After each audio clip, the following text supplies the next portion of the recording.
大聲啲！救命！我冇咁呀！凌晨的香港，很多人已经睡去，在城市不起眼的角落里，有一些家庭正在经历战争。没有枪声，没有硝烟，甚至没有任何一个明显的瞬间告诉你危险正在靠近。直到某一天，当新闻播出那场震惊香港的家庭惨案时，人们才突然发现，原来朝夕相处的邻居早已被困地狱。这就是电影《天水围的夜与雾》最令人恐惧的地方。他没有讲一个突然发生的悲剧，而是在告诉观众，一个家庭是如何在贫穷、孤独、暴力和绝望中一点一点走向毁灭。很多人第一次看《天水围的夜与雾》，都会把它看成一部关于家暴和灭门惨案的电影。但如果你真正看懂，你会发现，许鞍华真正想问的是，为什么一个女人在一次次求救之后依然无法逃离？为什么一个现代化的城市依然让人走向绝路？而天水围这个地方，到底只是悲剧发生的背景，还是某种更深层社会问题的缩影？故事也正是从这里开始。电影里的天水围并不像我们想象中的香港，没有维港的灯火，没有中环的高楼，镜头里的天水围安静的甚至有些陌生。一栋栋排列整齐的公共住宅，一条条空荡的街道，还有那些每天为了生活奔波却很少有人注意到的普通人。这里距离香港最繁华的地方并不算远，但对于生活在这里的人来说，就像隔着一道看不见的墙。天水围原本是香港发展的新市镇，在城市扩张过程中，大量公共住宅在这里建立，它曾经承载着很多人的希望。可是随着时间推移，这里也逐渐聚集了另一批人，低收入家庭、失业人士、新移民、社会边缘群体。他们并不是失败者，只是在人生竞争中没有站在更有利的位置。天水围最大的问题从来不是贫穷本身，而是孤独。这里距离香港核心商业区较远，许多居民每天需要花大量时间往返工作地点。年轻人为了寻找机会离开，留下来的往往是老人、孩子以及那些无法轻易改变生活的人。当一个社区缺少足够的工作机会，缺少人与人之间的联系，甚至缺少及时有效的支持时，一些隐藏的问题就会慢慢被放大。家庭矛盾、心理压力、婚姻危机，所有这些东西都会在封闭的空间里不断积累，直到某一天彻底爆发。而电影里的李森一家就是生活在这样的环境中。刚开始的时候，李森并不是一个彻头彻尾的恶人，甚至在邻居眼里，他是一个普通甚至有些老实的男人。他会照顾孩子，会陪女儿玩耍，会和邻居聊天。电影里还有很多细节告诉观众，这个男人曾经也拥有温情的一面。可是问题在于，温情并不代表一个人不会改变，尤其当一个人长期处于失败和挫败之中时，内心的裂缝可能会越来越大。年轻时候的李森曾经是一名装修工，靠自己的双手赚钱养家。可是随着年龄增长，工作机会越来越少，他的社会价值不断下降，最后甚至需要依靠政府救济生活。对于一个传统观念里的男人来说，这种变化无疑是一种巨大的打击。因为在他的认知里，男人应该是家庭的支柱，应该赚钱，应该被需要。可现实却一点点告诉他，自己正在失去过去拥有的一切。与此同时，小玲的出现给了李森一种久违的感觉。小玲来自四川农村，年轻漂亮，而且把李森看成改变命运的人。在小玲的家乡，那个来自香港的男人拥有一种完全不同的身份。他有钱有技术，来自一个更加发达的地方，他可以给这个家庭带来电视机，带来生活用品，甚至帮助他们改善住房。在那里，李森第一次感受到自己是一个重要的人。这也是电影最残酷的地方。在香港社会里，李森只是一个普通的底层男人，没有财富，没有地位，甚至逐渐被时代淘汰。可是来到小玲家乡之后，巨大的地区差距让他突然拥有了一种优越感。曾经那个在香港感到自卑的人，在另一个环境里第一次站到了高处。而这种感觉后来逐渐变成了一种危险的东西。他开始相信是自己改变了小玲的人生，是自己拯救了这个家庭。于是本应该建立在爱情上的关系慢慢变成了一种控制关系。他不再认为小玲是一个独立的人，而是认为他的一切都是自己给予的，所以他必须服从自己。电影里有一句非常关键的话，李森不断要求小玲承认，没有我你哪有今天。这句话听起来像是在强调付出，但实际上背后隐藏的是一种可怕的逻辑。如果我给了你一切，那么我就拥有控制你的权利。而小玲的问题在于，她也被困在了这种关系里。她来到香港之后，慢慢失去了自己的根儿。家乡的人认为她嫁到了香港，过上了好日子；父母认为女儿找到了一个可靠的依靠，甚至连小玲自己也不愿意承认。当初那个改变命运的选择，可能正在毁掉自己。所以，天水围的夜与雾真正可怕的地方，不是一个家庭突然发生了一场悲剧，而是导演让观众看到，悲剧其实早就在很多年前埋下。一个孤立的社区，一个失去价值感的男人，一个没有退路的女人，还有一个看似正常却不断失灵的社会环境。这些因素交织在一起，最终把一个普通家庭推向了无法回头的深渊。可是更令人绝望的是，在悲剧发生之前，小玲其实曾经向外界求助过。她不是没有挣扎，也不是没有想过逃离，只是每一次伸出的手，最后都没有真正抓住她。当一个女人已经站在危险边缘时，为什么没有人真正救她？当所有人都看见问题的时候，为什么悲剧依然一步步发生？很多悲剧发生之后，人们总喜欢寻找一个答案，是谁造成了这一切？是谁应该为死亡负责？但天水围的夜与雾最残酷的地方在于，他没有给观众一个简单的答案。因为许鞍华真正想拍的，并不是一个男人突然变成恶魔的故事，而是一个家庭如何在一次次被忽视的问题中，慢慢走向无法挽回。很多观众第一次看这部电影，都会把注意力放在最后那场灭门惨案。可是仔细想想，真正令人窒息的，其实不是结局，而是结局发生之前，那些所有人都曾经看见却没有真正解决的危险。家庭暴力最可怕的地方，往往不是第一次伤害，而是它会不断循环。施暴之后可能会道歉，可能会后悔，可能会保证以后不会再发生。而受害者也可能因为孩子，因为经济压力，因为对未来的恐惧，选择一次又一次相信。电影里的小玲就是在这样的循环里逐渐失去选择。最开始的李森并不是一个彻底失控的人，他们曾经有过感情，他会照顾小玲，会给她制造幸福。可是随着生活压力增加，随着他在现实中的失落感越来越强，这种关系开始发生变化，爱慢慢变成控制，关心慢慢变成占有，保护慢慢变成伤害。而小玲并不是不知道危险，她知道，她害怕，可是害怕并不代表一个人就一定能够逃走。因为对于小玲这样的女人来说，离开李森并不是简单的收拾行李离开。她来自四川农村，来到香港以后，人生几乎全部围绕这段婚姻重新建立。她没有稳定的经济能力，没有熟悉的社会关系，也没有真正可以长期依靠的人。更重要的是，这段婚姻曾经是她改变命运的希望。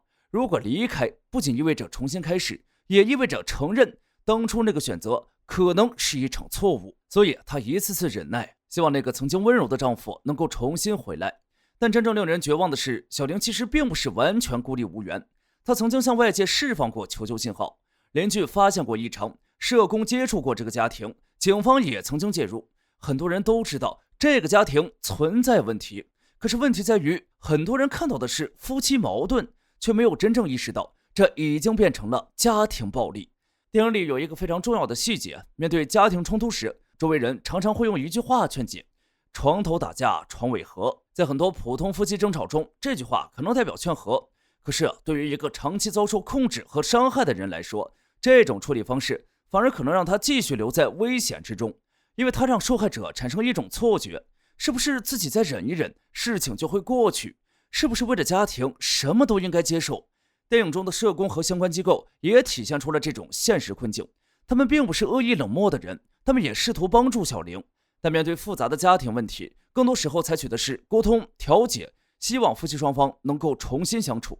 可是问题在于，当一个人已经用刀威胁你，已经让你长期生活在恐惧之中，这还是普通的家庭矛盾吗？影片中邻居老太太这个角色其实非常令人难忘。她不是一个冷漠的旁观者，相反，她一直关心小玲一家，她会帮助他们，会注意这个家庭的异常。可是悲剧发生之后，她却陷入深深的自责，因为她觉得如果自己当时再多做一点，也许结果会不会不一样？这个人物的存在说明了一件更残酷的事情：社会悲剧发生时，并不一定是因为没有好人，而是因为单个人的善意很难抵抗一个复杂的问题。邻居、社工、警方、社区机构，每个人都曾经出现在小玲的人生里，但他们看到的只是问题的一部分。有人看到的是夫妻争吵，有人看到的是经济困难，有人看到的是家庭纠纷，却很少有人真正看到一个女人正在慢慢失去逃出去的能力。这也是天水围的夜与雾最刺痛人的地方，他没有把悲剧简单归结于某一个环节。李森的暴力当然是悲剧发生最直接的原因，但导演真正想追问的是，为什么这种暴力能够持续这么久？为什么一个已经害怕到极点的人，却始终找不到安全的出口？因为小玲面对的不仅仅是一个危险的丈夫，还有贫困、身份差距、传统观念，以及一个没有及时接住她的社会环境。悲剧发生以后，所有人都开始寻找答案：为什么没有早点发现？为什么没有早点阻止？为什么没有早点救她？可是对于小玲来说，最绝望的地方在于，她活着的时候其实已经发出了求救，只是那个时候真正听见的人太少了。在更深层的地方还有另一个问题：为什么小玲明明已经看见危险，却始终没有真正离开？答案就藏在她身上那层层叠叠的身份困境里。她不只是李森的妻子，她还是一个来自四川农村的女性，一个嫁到香港的新移民，一个试图靠婚姻改变命运的人。而这些身份从一开始就决定了她在这段关系中的弱势地位。在那个年代的香港，内地嫁港的女性常常被贴上北姑、开埠新娘这类标签。在很多人的想象里，她们嫁到香港就是为了寻找更好的生活。可是很少有人真正关心她们来到香港之后究竟过着怎样的生活。对小玲来说，香港原本代表的是希望。她离开四川农村，嫁给李森，以为自己终于离开了贫困的人生。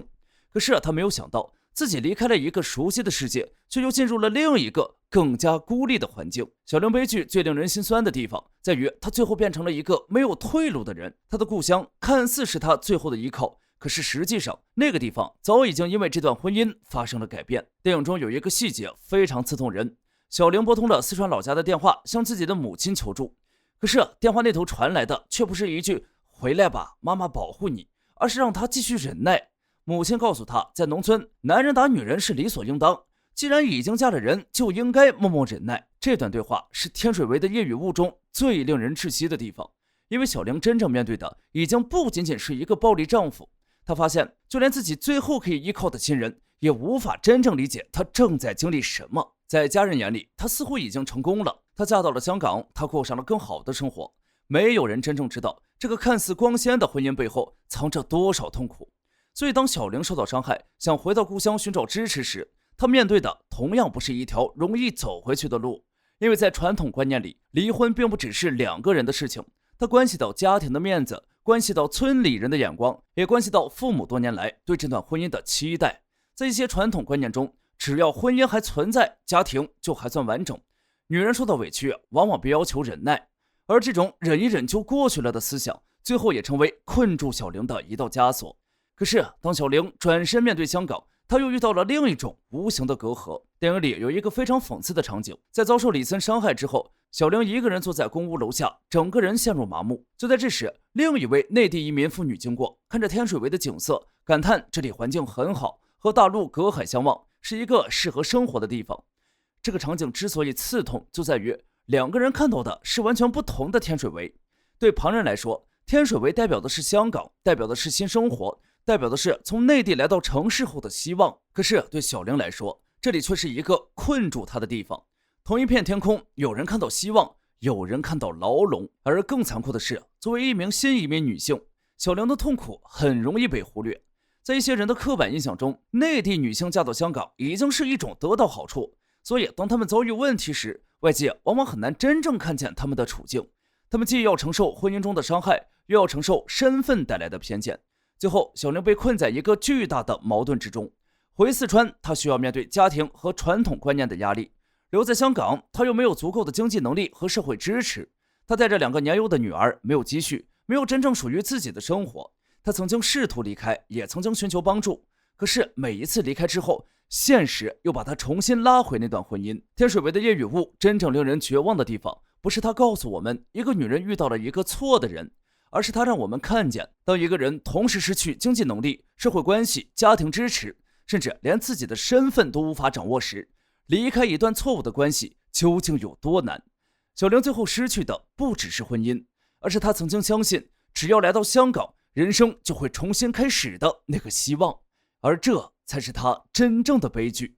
我一直觉得天水围的夜雨雾最残酷的地方，并不是它讲述了一场灭门悲剧，而是它让我们看见一场悲剧从来不是突然发生的。在最后那一刻到来之前，其实已经有无数个求救的信号被忽略、被轻视、被当成了家庭矛盾。小玲不是一天走到绝境，李森也不是一天变成恶魔。真正可怕的是，在他们一步步走向深渊的时候，周围的人、整个社会，甚至一些本该保护他们的制度，都没有真正伸出援手。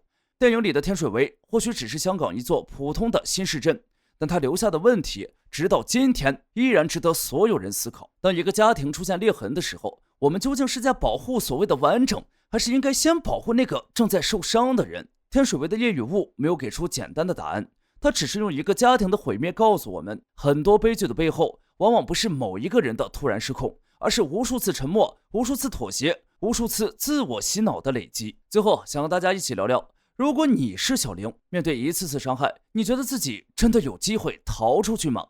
还有，你认为李森最后的疯狂，到底只是一个男人的人性堕落，还是一个时代、一个环境长期挤压后的畸形产物？欢迎把你的看法留在评论区。如果你喜欢这种有观点、有深度的经典电影解析，别忘了点赞、订阅频道。我是瑞元，我们下期见。